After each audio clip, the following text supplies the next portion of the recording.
എപ്പിസോഡിന്റെ തുടക്കത്തിൽ തന്നെ നാറയാവട്ടെ ആ ഒരു വില്ലത്തി ടൈവയെ ഇപ്പൊ ഷാഡോ ജിപ്സ് ഉപയോഗിച്ച് കറക്റ്റ് ആയിട്ട് പിടിച്ചു വെച്ചിരിക്കുകയാണ്. അവൾ അവളുടെ മുഴുവൻ പവറും എടുത്ത് ഇപ്പൊ അങ്ങോട്ടും ഇങ്ങോട്ടും പതിയെ പതിയെ അനങ്ങാൻ തുടങ്ങും. നാറ ആകെ കൺഫ്യൂസ് ആയിട്ട് നിൽക്കും. എന്നിട്ട് പതിയെ പതിയെ വീണ്ടും അവന്റെ ഷാഡോ ജിപ്സ് ഉപയോഗിച്ചുകൊണ്ട് ഇപ്പൊ അവളുടെ കഴുത്ത് തന്നെ അമർത്താൻ തുടങ്ങും. നാറയുടെ കൈ അവൻ പിടിച്ച് തള്ളാൻ ആരംഭിക്കും. മാത്രമല്ല നാറ എത്രയൊക്കെ പവർ കൊടുത്തിട്ടും ഇപ്പോ ആ പവറിന് മുകളിലായിട്ട് അവൾക്ക് പവർ വന്നുകൊണ്ടേയിരിക്കുകയാണ്. അടുത്തു വന്ന തീർച്ചയായിട്ടും നിന്റെ കഥ കഴിക്കുന്നു പറഞ്ഞ് നാറ വീണ്ടും അവളുടെ ബോഡിയിലേക്ക് അവന്റെ പവർ കൊടുത്തുകൊണ്ടേയിരിക്കും. കട്ട് ചെയ്ത കിബ ഇപ്പൊ പട്ടിക്കുട്ടിയെ താങ്ങിയെടുത്ത് ഒരു മരത്തിന്റെ സൈഡിൽ വരും. എന്നിട്ട് അവിടുന്ന് മരുന്നെടുത്ത് പട്ടിക്കുട്ടീന്റെ ബോഡിയിലൊക്കെ ഇട്ടുകൊടുത്ത് കുറച്ച് അവന്റെ ബോഡിയിൽ വിടും. പട്ടിക്കുട്ടിയെ അവൻ വീണ്ടും വീണ്ടും വിളിച്ചുണർത്താനായിട്ട് ശ്രമിക്കുമ്പോ കിബയ്ക്ക് എന്തോ ഒരു സ്മെല്ല് പതിയെ അടിക്കാനായിട്ട് ആരംഭിക്കും. അപ്പൊ നേരത്തെ കണ്ട ആ 3 പേര് വീണ്ടും അതുവഴി പാസ് ചെയ്തു പോകും. ഉടനെ കിബ പേടിച്ച് അവന്റെ പട്ടിക്കുട്ടിയെ എടുത്ത് തിരിച്ച് വെള്ളത്തിലേക്ക് എടുത്തു ചാടും. അതാരാണ് എന്താണെന്നൊന്നും ഇപ്പൊ പറയില്ല. കട്ട് ചെയ്താ ഇപ്പൊ കുട്ടപ്പനാവട്ടെ അവൻ പേടിച്ച് വിറച്ച് നിൽക്കുകയാണ്. കുട്ടപ്പൻ അടുത്തായിട്ട് വില്ലൻ ആ ക്ലൗൺസിനെ തല്ലി കൊന്നോണ്ടിരിക്കുകയാണ്. അങ്ങനെ കുട്ടപ്പന്റെ ഏകദേശം എല്ലാ ക്ലൗൺസും തീർന്ന് ഇപ്പൊ 6 ക്ലൗൺസ് മാത്രമാണ് അവിടെ ബാക്കിയുണ്ടാവുക. പക്ഷെ അതിൽ 5 പേര് അവര് ചാടി വീണ്ടും വില്ലനെ നേരിടാനായിട്ട് അവന്റെ അടുത്തേക്ക് പോകുമ്പോ ആ സമയത്ത് വില്ലനാവട്ടെ അവര് 5 പേരെയും അടിച്ചു തെറിപ്പിക്കും. ഇനി അവസാനമായിട്ട് നമ്മുടെ കുട്ടപ്പൻ മാത്രമേ അവിടെ ബാക്കിയുള്ളൂ. പക്ഷെ കുട്ടപ്പന് മനസ്സിലാവും അവന്റെ കാര്യത്തില് ഏകദേശം തീരുമാനമായെന്ന്.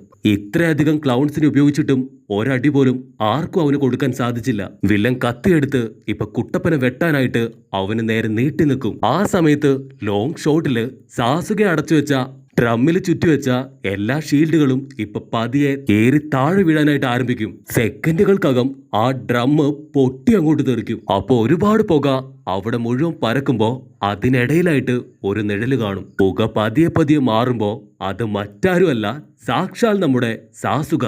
അവന്റെ തലയും ബോഡിയും ഇപ്പോ ഒരുപാട് ചേഞ്ച് ആയിട്ടുണ്ടാവും. പക്ഷെ പതിയെ പതിയെ സാസുക നോർമലായി തീരും. നമ്മുടെ കുട്ടപ്പൻ എന്താ സംഭവിച്ചെന്നറിയാതെ ഞെട്ടി നിൽക്കുമ്പോ അവന് സാസുകയെ കണ്ട് ഒരുപാട് സന്തോഷാവും. കുട്ടപ്പൻ ഓടി വന്ന് സാസുകയോട്, ഹണി നമുക്ക് എത്രയും പെട്ടെന്ന് തിരികെ പോണം, ദയവ് ചെയ്ത് നീ ഇവരുടെ കൂടെ പോകരുത്, എത്രയും പെട്ടെന്ന് നമുക്ക് തിരികെ പോണം. പക്ഷെ സാസുക അതൊന്നും ശ്രദ്ധിക്കാതെ ഇപ്പൊ അവന്റെ കയ്യിലേക്ക് തന്നെ നോക്കി നിൽക്കും. അപ്പൊ കുട്ടപ്പൻ ഒരു പഴയ ഫ്ലാഷ് ബാക്കിലേക്ക് പോവും. അവര് 3 പേരും ഒന്നിച്ച് കളിച്ചത്, വളർന്നത്, പ്രാക്ടീസ് ചെയ്തത്, അങ്ങനെയെല്ലാം. കട്ട് ചെയ്താ ഇപ്പൊ സാസുക ആവട്ടെ അവൻ ചിരിക്കും. അപ്പൊ നമ്മുടെ കുട്ടപ്പൻ അവനെ കണ്ട് നിലവിളിക്കും. സാസുക ഉടനെ അവിടുന്ന് ഓടാൻ തുടങ്ങും. കുട്ടപ്പനാവട്ടെ അപ്പൊ സാക്കുറ പറഞ്ഞ ആ കാര്യം ഓർമ്മ വരും. എങ്ങനെയെങ്കിലും സാസുകയുടെ കാല് പിടിച്ചിട്ടാണെങ്കിലും നീ അവനെ തിരികെ കൊണ്ടുവരണം. കുട്ടപ്പൻ അതൊരു നിമിഷം ഓർത്ത് ഇപ്പൊ സാസുകയുടെ പുറകെ ഓടാനായിട്ട് നോക്കുമ്പോ അപ്പൊ വില്ലൻ കിമിമാരു അവന്റെ പുറകെ വന്ന് കത്തിയെടുത്ത് നറൂട്ടോ കുട്ടപ്പനെ വലിച്ചു പിടിച്ച് അവനെ വെട്ടാൻ പോകുമ്പോ വീഴാണ് അവന്റെ തലയ്ക്കൊരടി.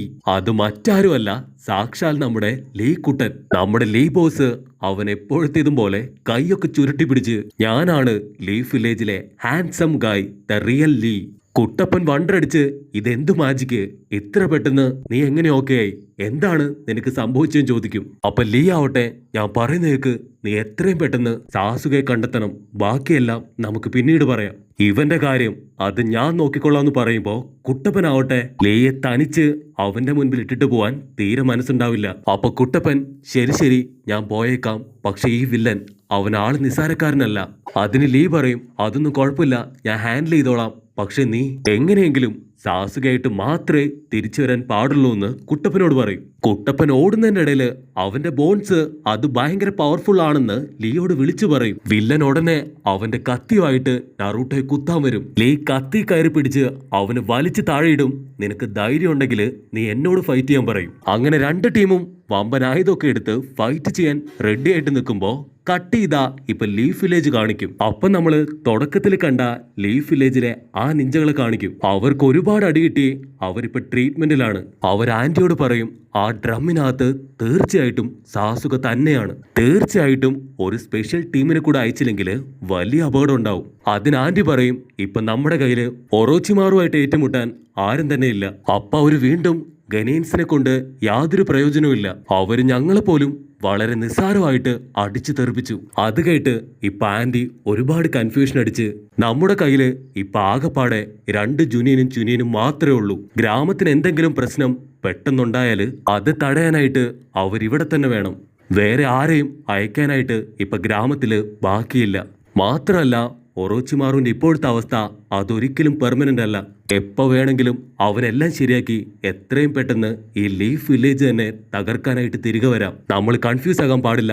വളരെയധികം ഫോക്കസ് ആയിരിക്കണം ഇങ്ങനെയുള്ള സമയത്ത്. ഇതെല്ലാം മുന്നിൽ കണ്ട് നമ്മുടെ ആന്റി ആവട്ടെ ഒരുപാട് പദ്ധതികൾ പ്ലാൻ ചെയ്യുന്നുണ്ട്. അപ്പൊ കറക്റ്റ് സമയത്ത് ആരോ ഒരാള് അങ്ങോട്ട് ഓടി വന്ന് ചുമരിൽ തലയിടിച്ച് താഴെ വീഴും. അത് മറ്റാരുമല്ല, സാക്ഷാൽ നമ്മുടെ മൈഗൈ.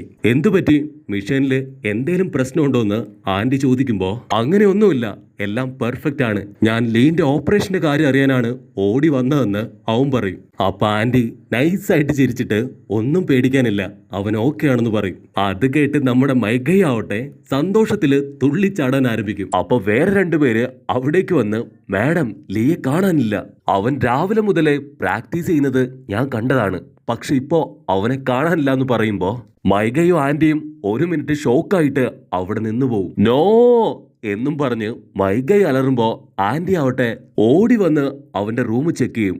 ഒരുപാട് പില്ലോസ് ബെഡ്ഷീറ്റിനടെ തിരികിയിട്ട് നമ്മുടെ ലീ പയ്യൻ അവൻ എവിടേക്കോ വണ്ടി വിട്ടു. അതിന് ആന്റി ടെൻഷനായിട്ട്, എന്നെ കൊണ്ട് പറ്റില്ല ഇതുപോലുള്ളവർക്ക് ട്രീറ്റ്മെന്റ് കൊടുക്കാൻ. അവൾ ബെഡിനടുത്തേക്ക് വന്ന് ബെഡ് ചെക്ക് ചെയ്യുമ്പോ അവൾ എപ്പോഴും കൊടുക്കാറില്ല ആ മരുന്നിന്റെ കുപ്പിയില് ഇപ്പൊ ഒരുപാട് മദ്യം നിറച്ചു വെച്ചിരിക്കുന്നതായിട്ട് അവള് കാണും. കട്ട് ചെയ്താ ഇവിടെ ലീ ആവട്ടെ ആ വില്ലനുമായിട്ട് മുടിഞ്ഞ ഫൈറ്റ് ചെയ്തോണ്ടിരിക്കുകയാണ്. പരസ്പരം കുപ്പിയും ഗ്ലാസ് ഒക്കെ വലിച്ചെറിഞ്ഞ് അവരങ്ങനെ ഫൈറ്റ് കൂടുമ്പോ ഇവിടെ ആന്റി ആവട്ടെ അവൻ തീർച്ചയായിട്ടും അവരെ ഫോളോ ചെയ്തു പോയിരിക്കും. അപ്പോഴായിരിക്കും മൈഗൈ ഒരു കാര്യം ശ്രദ്ധിക്കുക, അവൻ മെഡിസിന് പകരം ഇപ്പൊ എടുത്തോണ്ട് പോയിരിക്കുന്നത് ആൽക്കഹോളാണ്. മൈഗൈ ഷോക്കായി നിൽക്കുന്ന കണ്ട് ആന്റി എന്തെങ്കിലും കുഴപ്പമുണ്ടോ ചോദിക്കുമ്പോ ഇനിയാണ് ദ റിയൽ കുഴപ്പം കാണാൻ പോകുന്നതെന്ന് മൈഗൈ മറുപടി പറയും. കട്ട് ചെയ്താലേ ഇപ്പൊ ആ വില്ലനെ ചവിട്ടി നിലത്തിട്ട് അവനെ ഇടിച്ചു കൂട്ടാൻ നോക്കും. വില്ലൻ ലീയുടെ കാലിനിട്ട് ഒരൊറ്റ ചവിട്ട് വെച്ചു കൊടുക്കും. ആ ചവിട്ട് കൊണ്ട് അവൻ തെറിച്ചു പോയി താഴെ വീഴും. ലീക്ക് ആകെ ഡൗട്ട് അടിച്ച് ഇവനെന്താ ഒന്നും ചെയ്യാതെ എല്ലാം തടുത്തു കളയുന്നേ, നിനക്ക് വട്ടുണ്ടോന്ന് ചോദിക്കുമ്പോ വില്ലനാവട്ടെ നീ ആള് പുലിയാണ്, പക്ഷെ ഞാൻ പുപ്പുലിയാണ്, ഞാൻ ഒരിക്കലും ഡയറക്റ്റ് ഫൈറ്റ് ചെയ്യില്ല, എന്റെ ബ്രെയിൻ വെച്ചുള്ള കളിയാണ് നീ കാണാൻ പോകുന്നതെന്ന് പറയും. ലീ അവന്റെ മേത്ത് ചാടി വീഴും. എന്നിട്ട് 2 പേരും പൊരിഞ്ഞ മൽപ്പിടുത്തം. അതിനിടയിൽ വില്ലനാവട്ടെ അവൻ കത്തിയെടുത്ത് നമ്മുടെ ലീനെ വെട്ടാൻ വരും. അപ്പൊ ലീ ആവട്ടെ നിലത്തടിച്ച് ടാപ്പ് ഔട്ട് ചെയ്ത് 1 മിനിറ്റ് എനിക്ക് മെഡിസിൻ കഴിക്കാൻ ടൈമായിന്ന് വില്ലന്റെ അടുത്ത് പറയും. ലീ പോക്കറ്റിൽ നിന്ന് മദ്യക്കുപ്പി വലിച്ചൂരി അത് കുടിക്കാനായിട്ട് ഒരുങ്ങുമ്പോ ഇവിടെ മൈഗൈ ആവട്ടെ ഫ്ലാഷ് ബാക്ക് പറയാൻ ആരംഭിക്കും. അന്ന് ലീ ലോട്ടസ് ജിപ്സു കറക്റ്റ് ആയിട്ട് ചെയ്ത് ഞങ്ങൾ സെലിബ്രേറ്റ് ചെയ്യാനായിട്ട് റെസ്റ്റോറന്റിൽ പോയ ദിവസം. അന്ന് വെള്ളമാണെന്ന് കരുതി അവൻ കുടിച്ചത് ലിക്കറാണ്.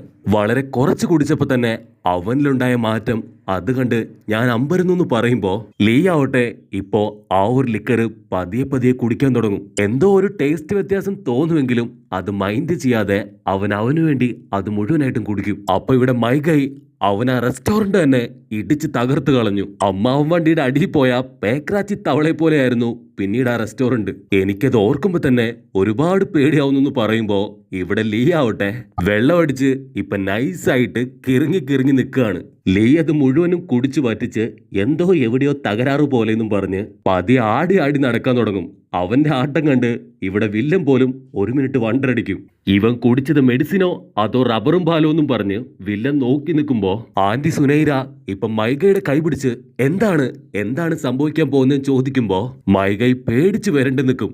ഇവിടെ ലീ ആവട്ടെ അവൻ വെള്ളമടിച്ച് കണ്ണൊക്കെ തള്ളി കിറങ്ങി അങ്ങനെ നിൽക്കുമ്പോ ഇവിടെ വില്ലന് ഒരുപാട് ദേഷ്യം വരും. നീ കിറങ്ങി എന്നെ കളിയാക്കാണോ ചോദിച്ച് ഇപ്പൊ വില്ലൻ കത്തി വീശുമ്പോ സുനൈര ആന്റി എന്തോ ഒരു കാര്യം കേട്ട് വണ്ടറടിച്ചു നിൽക്കും. ഇവിടെ ആടിക്കൊഴഞ്ഞിരുന്ന ലീ ആവട്ടെ ഇതാണ് ഡ്രങ്കൺ ട്വിസ്റ്റ് എന്ന് പറഞ്ഞ് അവന്റെ കൈ മടക്കി നിൽക്കുമ്പോ കട്ട് ചെയ്ത കിബയാവട്ടെ കാട്ടിലൂടെ ആരോ ഓടുന്ന കണ്ട് ഇപ്പൊ പേടിച്ച് വെള്ളത്തിലൂടെ അവന്റെ പട്ടിക്കുട്ടീനെ എടുത്ത് എവിടേക്കോ പോയിക്കൊണ്ടിരിക്കുകയാണ്. ഇവിടെ സീൻ ബ്ലാക്ക് ഔട്ട് ചെയ്താല് നാറയാവട്ടെ അവന്റെ പവർ മുഴുവൻ ഉപയോഗിച്ചിട്ടും ടയുയെ അവളെ കൺട്രോൾ ചെയ്യാൻ കഴിയുന്നില്ല. കുട്ടപ്പനാവട്ടെ സാസുകേ സാസുകേ എന്ന് വിളിച്ചുകൊണ്ട് ഇപ്പൊ കാട്ടിലൂടെ ഓടിക്കൊണ്ടിരിക്കുകയാണ്. അവസാനായിട്ട് നമ്മുടെ കിമിമാരും ലീയും പരസ്പരം കണ്ണോട് കണ്ണ് കോർത്ത് നിൽക്കുന്നതോടുകൂടെ ഈ ഒരു എപ്പിസോഡും അവസാനിക്കുന്നു.